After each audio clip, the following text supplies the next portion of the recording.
स्वागत है आपका स्पार्क केमिस्ट्री में। आप सभी का स्वागत है। मैं हूं हरिशंकर अग्रवाल। दोस्तों आज बात करने जाएंगे जीओसी, यानी जीओसी होती क्या है उसके बारे में अपन पूरा पढ़ेंगे। जीओसी में अपन किस तरीके से आईयूपीएसी नोमेनक्लेचर पढ़ते हैं उनके बारे में मैं आपको एक एक चीज़ डिस्कस करके बताता हूं दोस्तों। तो आज ऑर्गेनिक केमिस्ट्री का सबसे इम्पोर्टेंट टॉपिक जो आ रहा है वो है जीओसी। जीओसी का नाम क्या है दोस्त मेरे? General organic chemistry. General organic chemistry. तो दोस्तों जनरल ऑर्गेनिक केमिस्ट्री में जो अपन पढ़ने जा रहे हैं वो क्या पढ़ने जा रहे हैं, किस तरीके से नोमेनक्लेचर सीखते हैं, क्या क्या होता है इसमें, उसके बारे में अपन पढ़ेंगे। तो देखिए दोस्तों, सबसे पहले मैं आपको एक चीज़ बताने जा रहा हूँ, यानी एक टॉपिक बताने जा रहा हूँ जनरल ऑर्गेनिक केमिस्ट्री में। उसमें ये बात कह रहा है कि जो कंपाउंड होते हैं वो 2 टाइप्स के होते हैं, यानी हाइड्रोकार्बन लेकर इसको बनाया जाता है। और हाइड्रोकार्बन क्या होते हैं वो भी मैं आपको बता देता हूँ। हाइड्रोकार्बन का मतलब होता है हाइड्रोजन और कार्बन, इन दोनों का जब एडिशन होता है, यानी एडिशन दोनों का होता है, किसका? कार्बन का और हाइड्रोजन का, तो किसका फॉर्मेशन हो जाता है मेरे दोस्त? हाइड्रोकार्बन का फॉर्मेशन हो जाता है। तो देखिए जैसे एक एग्जाम्पल को अपन लेकर चलते हैं, जैसे ये कार्बन ले लिया और यहाँ पर अपन ने हाइड्रोजन को जोड़ दिया, तो ये यहाँ पर क्या बना देगा? CH4 बना देगा, मैथेन का फॉर्मेशन कर देगा। किसका फॉर्मेशन कर देगा? मैथेन का फॉर्मेशन कर देता है, यानी मीथेन बना देता है। तो ये कंपाउंड क्या कहलाता है? हाइड्रोकार्बन कहलाता है। जीओसी का सबसे जो पहला टॉपिक स्टार्ट होता है वो यहाँ से ही होता है, हाइड्रोकार्बन। हाइड्रोकार्बन का मतलब होता है एडिशन ऑफ हाइड्रोजन और कार्बन, या कॉम्बिनेशन भी लिख सकते हैं मेरे दोस्त। क्या लिख सकते हैं? Combination of carbon and hydrogen are known as hydrocarbon, जिसको मैंने एक एग्जांपल से आपको बताया कि ये कार्बन लिया और यहाँ पे हाइड्रोजन ले लिए, तो अपने पास क्या बन गया? CH4, यानी मीथेन का फॉर्मेशन हो जाता है। जल्दी से दोस्त इसको नोट कर लीजिएगा। चलिए दोस्त एक और अदर एग्जाम्पल ले लेते हैं। मान लो सपोज करो अगर आपने यहाँ पर जैसे CH4 लिया और इसकी रिएक्शन अगर आपने Cl2 से करवा दी in the presence of light H∣, तो अपने पास क्या बनेगा? CH3 और यहाँ पे Cl और ये HCl बन जाएगा। क्या बन जाएगा? तो ये भी मेरे दोस्त एक प्रकार से हाइड्रोकार्बन तो है, लेकिन इसका एक और दूसरा नाम और भी है। तो मेरे दोस्त वो क्या नाम है, वो क्या बताता है? उसको बोलते हैं अपन हेलो एल्केन कहते हैं। क्या कहते हैं? हेलो एल्केन कहते हैं मेरे दोस्त। इस कंपाउंड का क्या नाम होता है? Halo alkane. ये भी हाइड्रोकार्बन ही कहलाता है, लेकिन किस तरीके से? जो क्लोरीन होता है ना, क्लोरीन यानी Cl पर प्लस, इस Cl पर माइनस, और यहाँ से ये क्या करेगा? CH3, और यहाँ पे H ये प्लस जो होगा ये माइनस होगा, ये जो प्लस वाला है वो इसके साथ जुड़कर क्या बना देगा? हेलो एल्केन का फॉर्मेशन कर देता है। ये भी एक प्रकार से मेरे दोस्त हाइड्रोकार्बन होता है। जल्दी से इसको भी नोट कर लीजिएगा जल्दी से दोस्तों। चलिए अगली बात करते हैं अपन, यानी हाइड्रोकार्बन के क्लासिफिकेशन की बात करते हैं मेरे दोस्त। अब यानी क्लासिफिकेशन लेकर चलते हैं अपन हाइड्रोकार्बन का, और फिर अपन आगे क्या करते हैं, यानी classification of hydrocarbon. Classification of hydrocarbon की बात करते हैं। तो हाइड्रोकार्बन का क्लासिफिकेशन करते हैं, यानी हाइड्रोकार्बन का वर्गीकरण। अपन क्या लिखेंगे? हाइड्रोकार्बन का वर्गीकरण। हाइड्रोकार्बन का वर्गीकरण, क्लासिफिकेशन ऑफ हाइड्रोकार्बन, इसकी बात करते हैं मेरे दोस्त। तो इसने ये बताया है क्लासिफिकेशन 2 टाइप से होता है, एलिफेटिक होता है और एक एरोमेटिक होता है।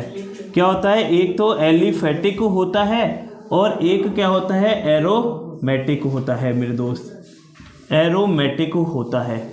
एलिफेटिक और यानी एलिफेटिक हाइड्रोकार्बन, हाइड्रोकार्बन आएगा, और एक आएगा एरोमेटिक हाइड्रोकार्बन आता है मेरे दोस्त। तो देखो एलिफेटिक का मतलब एलिफैटिक का मतलब हो गया अचक्रीय हाइड्रोकार्बन, अचक्रीय हाइड्रोकार्बन आएगा, ठीक है। और दूसरा कौन सा होगा, चक्रीय हाइड्रोकार्बन आएगा, चक्रीय हाइड्रोकार्बन। एक तो आएगा अचक्रीय हाइड्रोकार्बन और एक क्या आएगा, चक्रीय हाइड्रोकार्बन।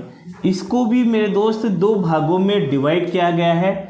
एक तो है सैचुरेटेड हाइड्रोकार्बन, ठीक है, और दूसरा है सैचुरेटेड हाइड्रोकार्बन, और दूसरा कौन सा होता है, अनसैचुरेटेड, अनसैचुरेटेड हाइड्रोकार्बन।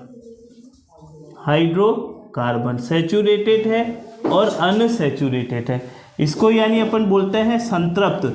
मेरे दोस्त क्या बोलते हैं, संतृप्त हाइड्रोकार्बन, संतृप्त हाइड्रोकार्बन।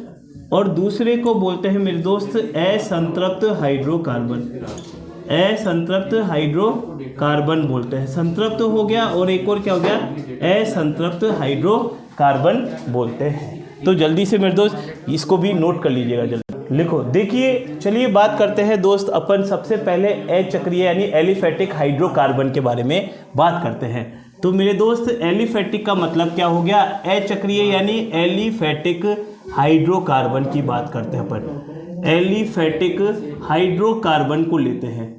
तो एलिफैटिक हाइड्रोकार्बन को अगर अपन लेते हैं ना, तो इसको कहते हैं अपन अचक्रीय, यानी इसको अपन ओपन चेन स्ट्रक्चर भी कहते हैं।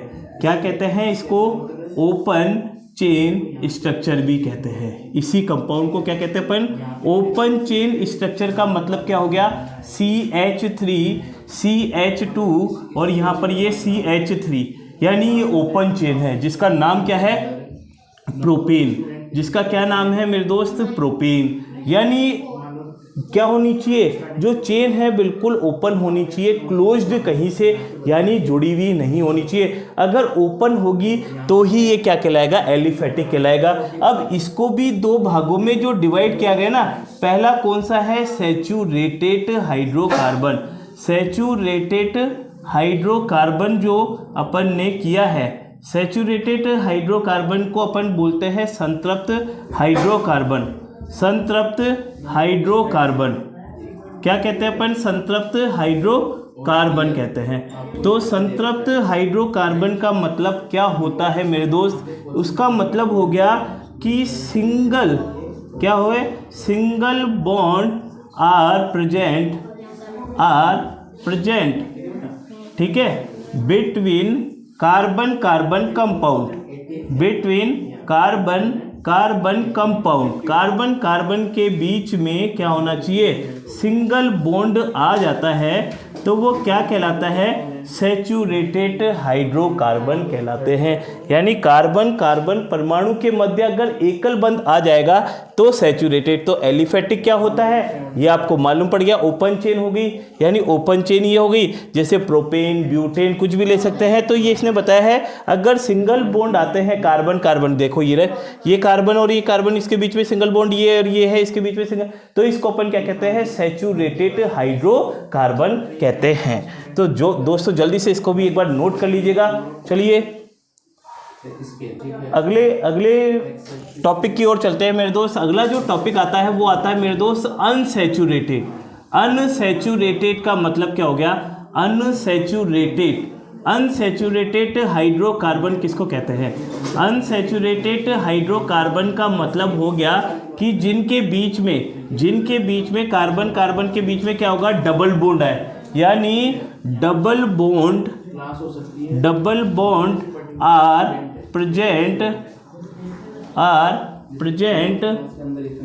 Between carbon carbon compound, between carbon carbon compound, carbon carbon compound are known as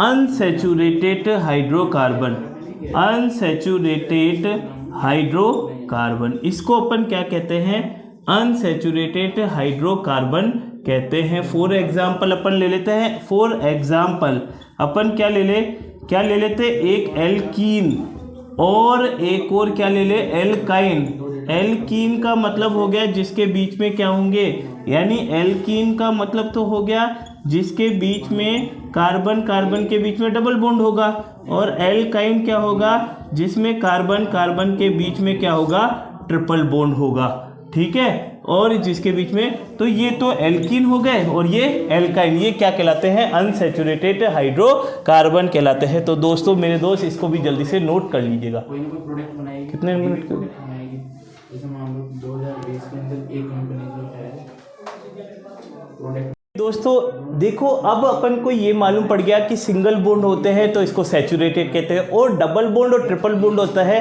तो इसको अनसैचुरेटेड कहते हैं। और किस तरीके से इनके IUPAC अपन को देखते हैं अपन किस तरीके से इनके IUPAC बनाते हैं। एक एक टॉपिक अपन लेते हुए चलते हैं। जैसे मान लो सबसे पहले अपने को ये मालूम होना चाहिए फंक्शनल ग्रुप कहाँ से आते हैं। इनमें फंक्शनल ग्रुप भी होते हैं मेरे दोस्त। कौन से ग्रुप होते हैं, फंक्शनल ग्रुप। तो फंक्शनल ग्रुप क्या होंगे वो मैं बताता हूँ। इसके सफिक्स क्या होते हैं, सफिक्स को बोलते हैं, सफिक्स का मतलब होता है जो शब्द के अंत में लगते हैं। और फंक्शनल ग्रुप कौन कौन से होते हैं, सबसे बड़ा ग्रुप आता है ना, वो कौन सा ग्रुप आता है, कार्बोक्सिलिक एसिड। कौन सा ग्रुप आता है, कार्बोक्सिलिक एसिड आता है। यानी bond C double bond OH, यहाँ पे R लगाते हैं। अब इस R का मतलब क्या होता है मेरे दोस्त, इस R का मतलब होता है, यहाँ पे आपको मैं बता देता हूँ, इस R का मतलब होता है एल्काइल ग्रुप होता है मेरे दोस्त। अब एल्काइल ग्रुप क्या होते हैं, यानी 1 कार्बन हो, 2 कार्बन हो, यानी मैथ, एथ, प्रोप, ब्यूट, पेंट, हेक्स, ये सारे के सारे एल्काइल ग्रुप कहलाते हैं। तो इसने बताया सबसे बड़ा जो ग्रुप होता है कार्बोक्सिलिक होता है। कार्बोक्सिलिक जो अगर देखा जाए तो ये सिर्फ ये ही होता है, यानी bond C double bond OH, ये कार्बोक्सिलिक होता है। इसका सफिक्स जो लगाते हैं अपन, वो क्या लगाते हैं, ओइक एसिड लगाते हैं। क्या लगाते हैं, पूरी केमिस्ट्री का, ऑर्गेनिक केमिस्ट्री का सबसे बड़ा फंक्शनल ग्रुप यही होता है। सेकंड जो अगर अपन बात करते हैं तो वो दूसरा कौन सा ग्रुप आता है, एल्डिहाइड ग्रुप आता है। कौन सा ग्रुप आता है, एल्डिहाइड। और एल्डिहाइड क्या हो गया, R C double bond O और H। अगर आपने एक ऑक्सीजन यहाँ से छुपा दोगे ना तो एल्डिहाइड हो जाएगा, यानी कार्बोक्सिलिक याद करना है, अपने आप एल्डिहाइड याद हो जाएगा। यानी एक ऑक्सीजन अगर कम हो जाता है तो इसको मेरे दोस्त क्या कहते हैं अपन, ये वाला ग्रुप क्या कहलाएगा, एल्डिहाइड कहेगा। और इसका जो सफिक्स होता है वो अल होता है मेरे दोस्त, क्या होता है, अल होता है। तो जल्दी से मेरे दोस्त एक बार दोनों फंक्शनल ग्रुप को नोट कर लीजिए। और भी फंक्शनल ग्रुप है उसकी बात करते हैं। पहला कार्बोक्सिलिक हो गया, दूसरा क्या हो गया अपने पास, एल्डिहाइड हो गया। चलिए दोस्तों, अगला जो फंक्शनल ग्रुप आता है वो कौन सा आता है, कीटोन आता है मेरे दोस्त। कीटोन क्या होते हैं, R C double bond O और ये R, यानी C डबल बॉन्ड O जो होता है ना, अगर सिर्फ अकेला होता है तो इसको अपन कार्बोनिल भी कहते हैं मेरे दोस्त। क्या कहते हैं, कार्बोनिल कंपाउंड भी कहते हैं। और कीटोन का जो सफिक्स होता है ना, सफिक्स वो क्या होता है, नॉन होता है, यानी ऑन बोलते हैं। क्या होता है, ऑन होता है, ONE, ऑन, 1 नहीं काउंट किया जाता है, ऑन बोलते हैं। इसके बाद में जो ग्रुप आता है वो मेरे दोस्त क्या आता है, एल्कोहल आता है। कौन सा ग्रुप आता है, फंक्शनल ग्रुप, एल्कोहल आता है, ROH। और इसका प्रीफिक्स भी आपको याद रखना पड़ेगा। इसका क्या याद रखना पड़ेगा, प्रीफिक्स, वो क्या होगा, हाइड्रोक्सी होता है मेरे दोस्त। क्या होता है, हाइड्रोक्सी। और सफिक्स होगा ना वो ओल होता है। सफिक्स क्या होगा इसका, ऑल होता है। और एक और फंक्शनल ग्रुप अगर बात करते हैं तो एक और फंक्शनल ग्रुप कौन सा आ रहा है अपना, ईथर आता है, यानी ROR। दोनों तरफ एल्काइल ग्रुप सेम भी हो सकते हैं और डिफरेंट भी हो सकते हैं। इसका जो होगा वो ऑक्सी होता है। तो जल्दी से मेरे दोस्त एक बार इसको नोट कर लीजिएगा।